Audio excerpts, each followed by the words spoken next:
Welcome to Catholic Life as we spotlight ordinary people with extraordinary faith. I am Dina Dow, your host, and I'm so excited today to have one of our local priests, Father Alex Harb.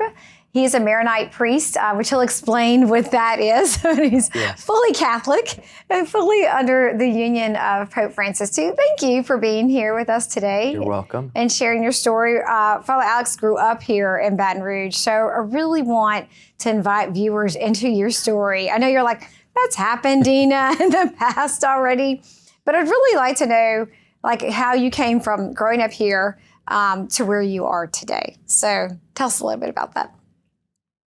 So growing up, we went to St. George Parish, and I went actually 1 year to St. George School. I wasn't a very good fit for Catholic schools. I got in trouble basically every day that I was there. I then went to the public schools and did well academically and socially. And so, if some parents, their kids are having trouble, maybe try a different school. But Catholic schools are great if you're the right fit. And we have a lot of different schools here.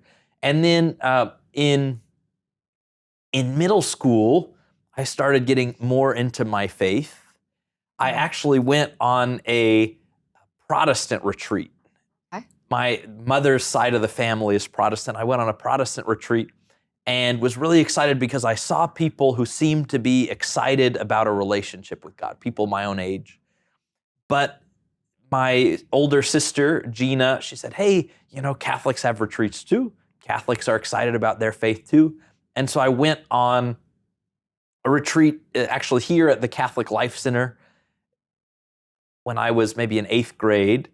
I started and I saw this same kind of enthusiasm and excitement that was here. And so this idea that we can take our faith seriously became important for me. And I started going to youth group at St. George. We had a very strong program, many vocations that came out of this program that I was there, some a year or two ahead of me, both the priesthood vocations and religious life vocations. Really a good program. And I went as well to the Catholic Leadership Institute, which was something the Diocese of Baton Rouge was putting on at the time. That was 12 days with high schoolers from freshman to senior who were learning about leadership and growing in faith. So how to share your faith, how to lead others in a relationship with God. And I found that really enriching. I still see some of those people that I met all those years ago and started going to regular retreats, regular prayer.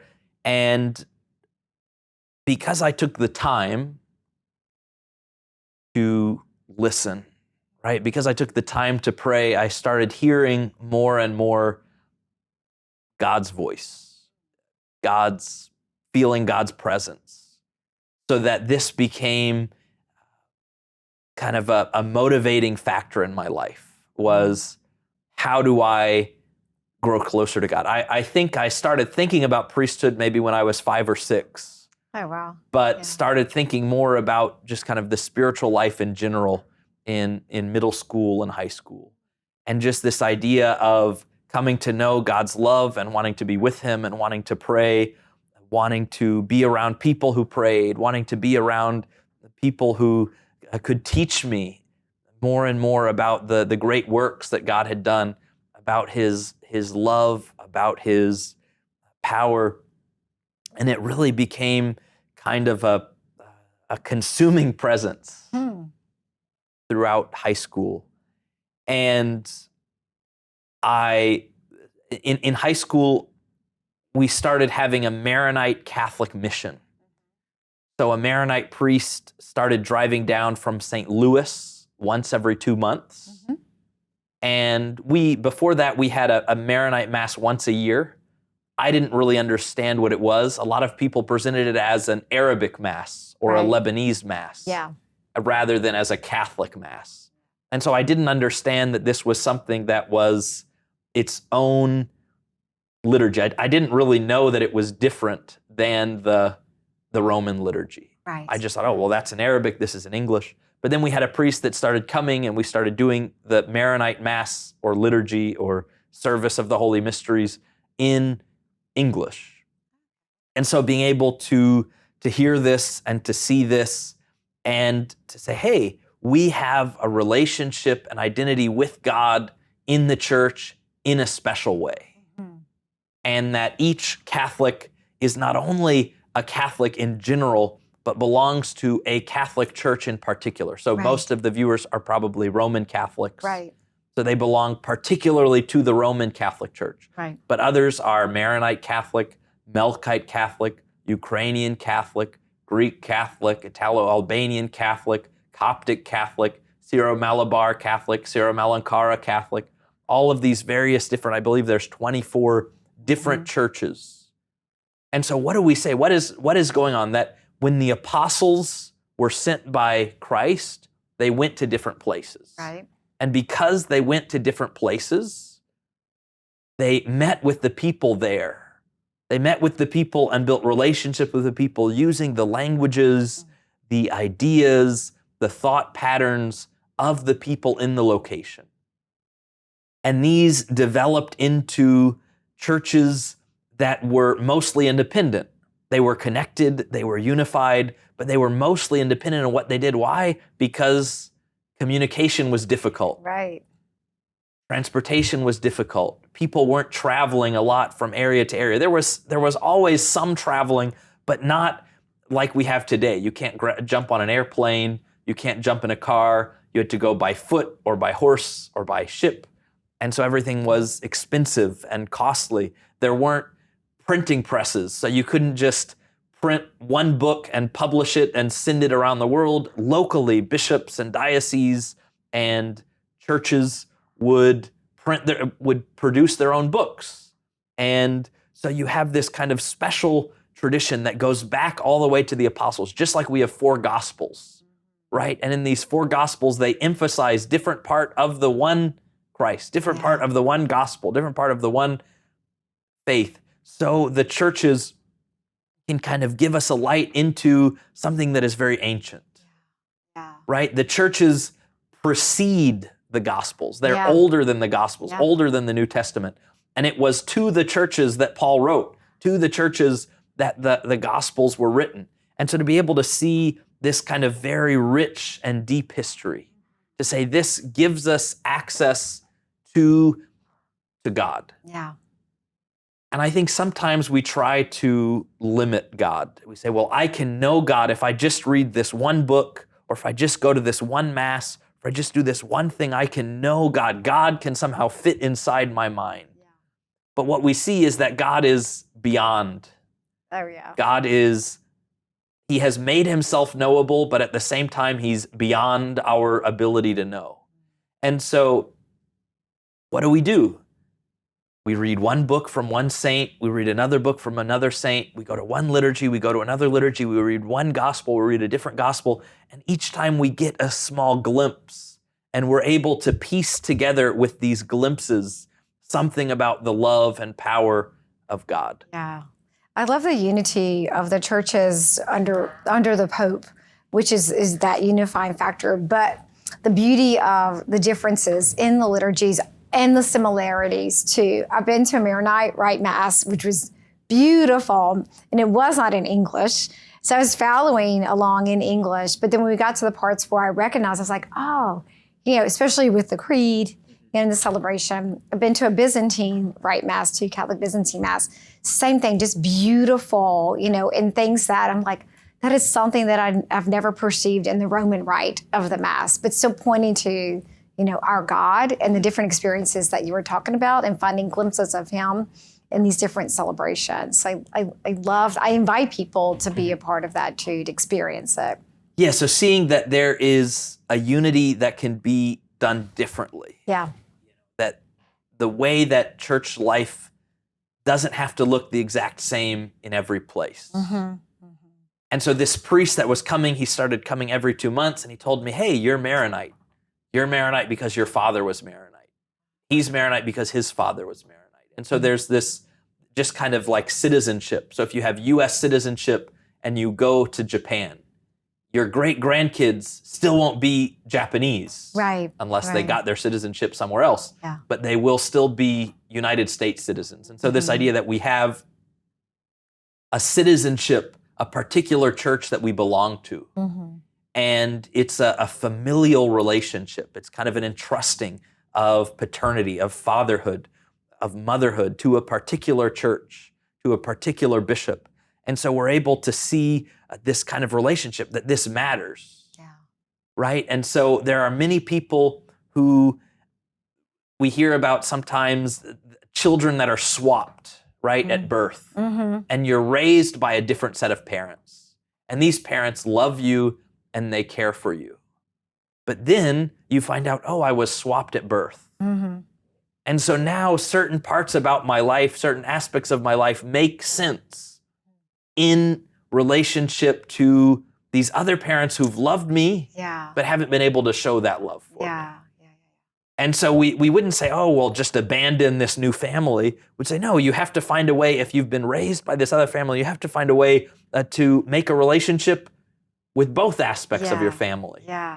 And so there's many people who are Maronite, who are Eastern Catholic, but they've grown up in South Louisiana. And so what are they? They're being raised lovingly by adopted parents who maybe don't even know that they've adopted them, right? That they think, oh, we didn't know they were switched at birth. We didn't know that this person was Maronite. And so they do the best that they can. But they say, well, why is this kid so much taller than our other kids? Why is this aspect of their spirituality so much different? Because you see, oh, well, I learned from my mom and from my grandmother and from this and from that. But we don't realize, oh, that's because of this Maronite heritage. That's because of this spirituality or communality or way of looking at life. And so there's a great invitation. You know, if somebody happens to be Maronite, if somebody happens to be Eastern Catholic, I'm not telling you hate the Roman Catholic Church. I'm not telling you abandon the Roman Catholic Church, but figure out, what is it about the Maronite Catholic Church that can enrich my life?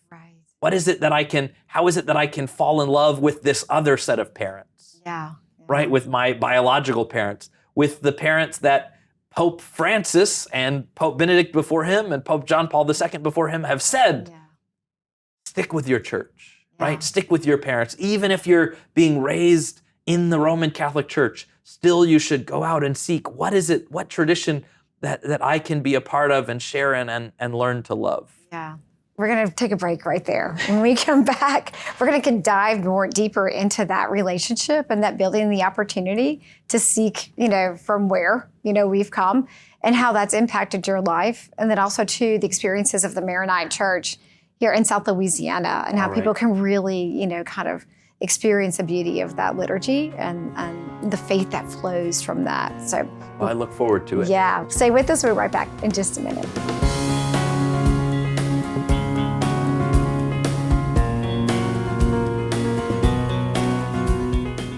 We are the fog on your glasses. We are the cup to go at breakfast. We are the answer to your deadline. We are closing the deal. But more than anything, we are never being out of coffee ever again. Never. We are River Road Coffees, and we're ready to prove that our coffee is better than whatever coffee you're drinking at the office. Call us today for a side-by-side taste test so you can get powered by River Road Coffees.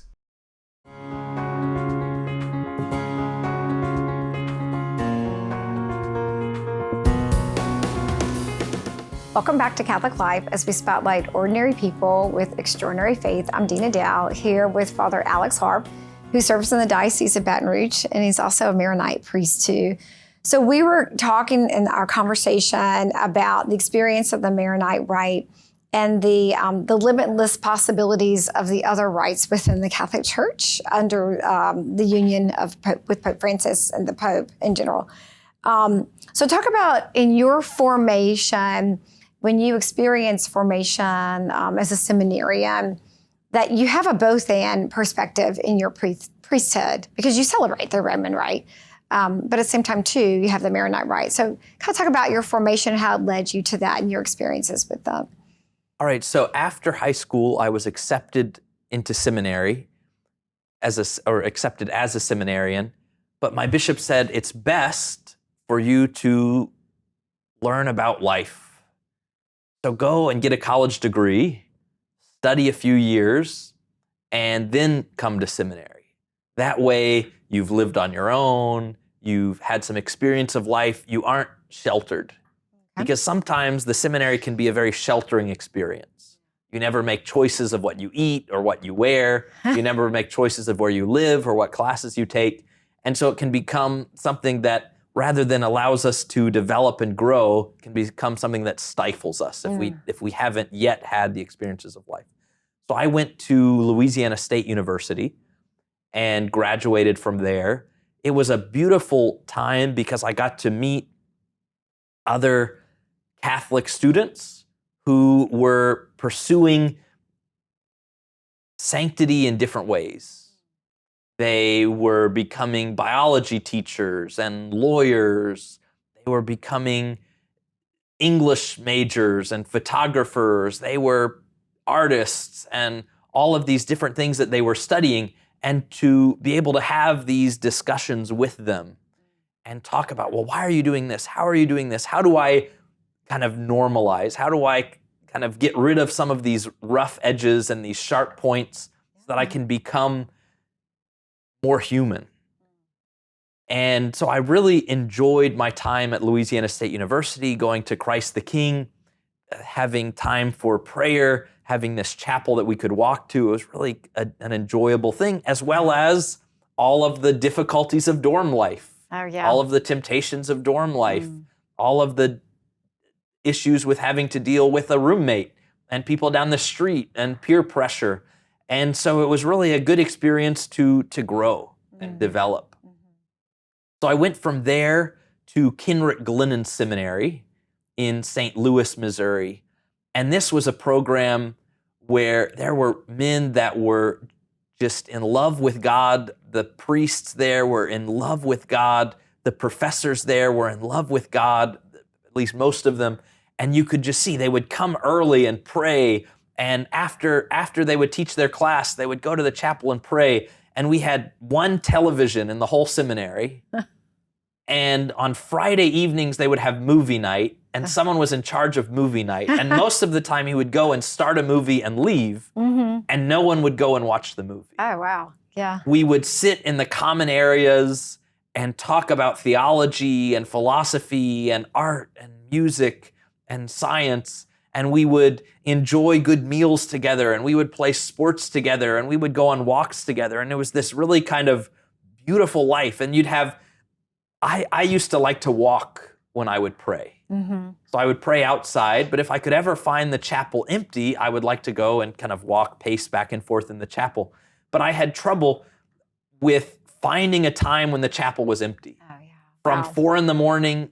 until 2 a.m, people would be in all 3 of the chapels most of the time. Wow. And I still to this day struggle with having a regular sleep schedule. Some people are very good at it. They can get onto a regular sleep schedule. But especially when I was in seminary, sometimes I would be up late. Sometimes I would be up early. I'd go to the chapel and I would see people praying. A holy hour, 2 holy hours, praying together, praying as a group, all of these different passionate prayers. And you'd see this love and this life. And the seminarians who had this deep passion, I want to learn more. I want to know so that I can be the best priest. I want to be able to lay down my life. And some of them would leave the seminary. But they would leave the seminary enriched, right? They would leave with this idea that this was a beautiful experience, I think, for most of them. And we had nuns, religious sisters who lived in the seminary with us that we would meet and grow from. They had religious orders that would come in that would enrich us. They had visiting priests that would come in. There was a retired priest who used to come in, have lunch with us, breakfast with us, and just say, oh, it's so good to be around seminarians. And we could just talk to them. Tell us about life 80 years ago. So I went from there to, I spent a year in Lebanon, the country of Lebanon, studying Arabic, studying Syriac, studying French, taking theology classes in both Arabic and French. And that was a very different experience. It was a very difficult experience. I felt alone. I felt isolated. I felt like a stranger. I did make friends, right? I was able to grow and adapt, but it was a very difficult and heavy experience because I was so far away. I couldn't go on trips. I could rarely make phone calls or send emails. We had internet access there, I think, half an hour a day or something, just because it was expensive and they didn't have Wi-Fi or something. I don't know why exactly. But we had this kind of very limited, simple life. But it was also a lot of fun. And what's beautiful about the seminary in Lebanon, it was a Maronite seminary, and so about half of the men were planning to be married priests. Okay.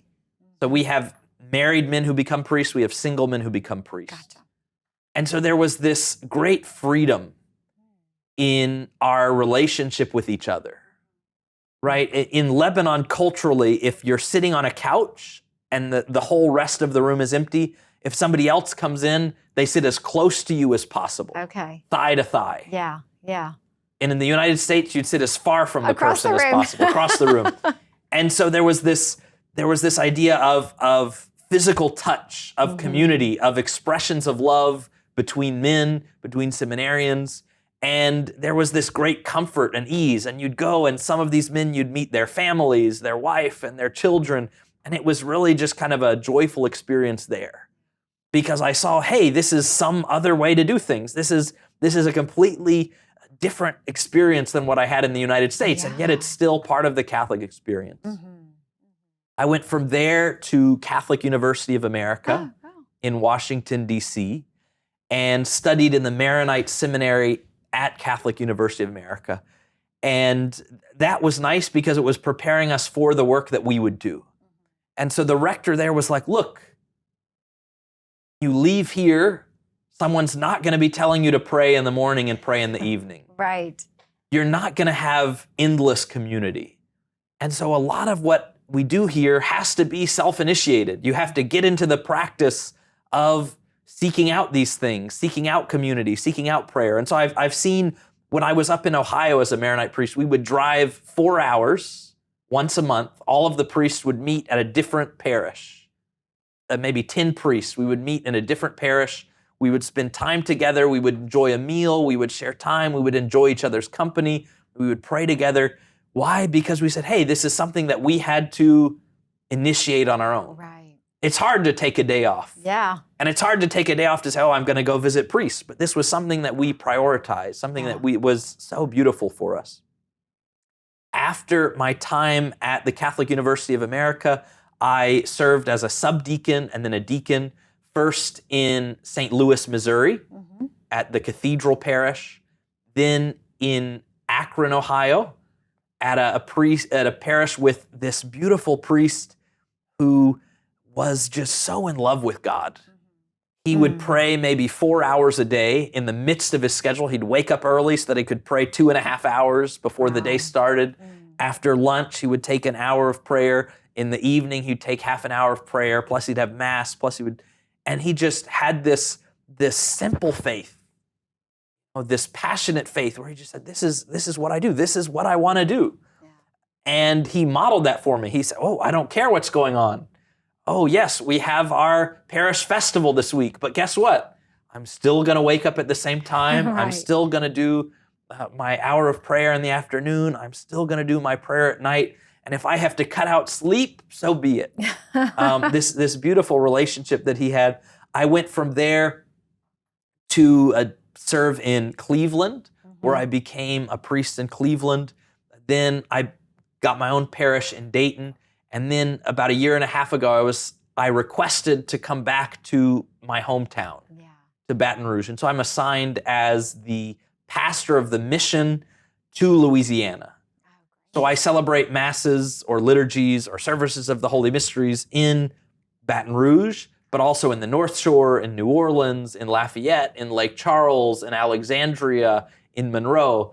I haven't been up to Shreveport yet. I haven't been down to Houma Thibodeau yet, but those are kind of on my to-do list. Your radar, yeah. And to be able to celebrate the sacraments and to reach out not only to Maronites and Eastern Catholics, but to anyone and say, hey, is there somehow that we can enrich your experience of God?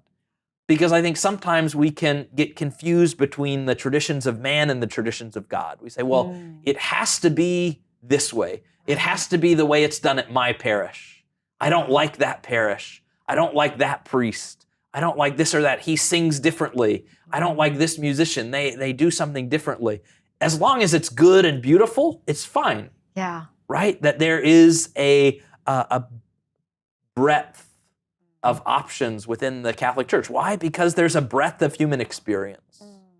And we see, they're sometimes, I have to pray like a certain priest. I have to pray like my grandmother. I have to pray like a certain saint. No, that's not the case. One of the best pieces of spiritual advice I ever got, pray as you can, not as you can't. Right? Yeah. So if it's hard for you to sit in silence for an hour, then don't sit in silence for an hour. Right. Put some music on. Put on a guided meditation. Go for a walk and pray while you're walking. Pray with someone else. Do whatever makes it easy for you to do it. It's like exercise. If you say, well, the way that I'm going to exercise is, although I'm afraid of water, I'm going to go swimming every day. Well, you're not going to go swimming every day. Not very far either. And if you say, well, the way that I'm going to exercise is by going at 4 a.m, and you're not a morning person, you're not going to exercise. So what do you say? Well, I really like rock climbing. I really like soccer. I really like running. I've really enjoyed walking while carrying weights. I really enjoy going to this park and seeing the other people. We find these things that make it so that exercise becomes enjoyable and easy. Right. So we have to make it so that prayer, at least some of the time, is enjoyable and easy. That's a great place to pause because we're almost out of time. But I think that's probably some of the most solid guidance I've ever heard about prayer is our expectations of ourselves as opposed to what we are naturally called to do. So we'll end it there. But gosh, I'd love to have you come back and talk about prayer and how to develop that and what that looks like for each as individuals. So we'll set that up for sure. I just really want to thank you so much for your ministry. You serve a lot here through the diocese and our local masses here, but also to just the reach that you have across the state and the journey that you've taken to be here with us at such a young age too. So I'm just really excited, and I invite our viewers to really take a look at the Maronite Rite. I know you have celebrations throughout the year, and if they need more information on that, they can contact our offices here at the diocese for sure. We have a website, Sharbel, SHARBEL.org, and the next big event, our Bishop Elias Zaydan is coming February 25th and 26th. So we'll have a big mass with a blessing of the relics, with the relics of St. Maron on February 26th at 1:30 p.m. at St. Patrick Church on Brogden Lane. And on the 25th, we'll have a banquet with special Lenten dishes because it's during Lent, special famous Lenten dishes from our tradition. That's awesome. Thank you so much, Father Alex Harb, for sharing your story with us and inviting us to the mission of the Maronites. Just such a blessing. Thank you so much for being with us on Catholic Life. Until next time, may God bless you and grant you his peace.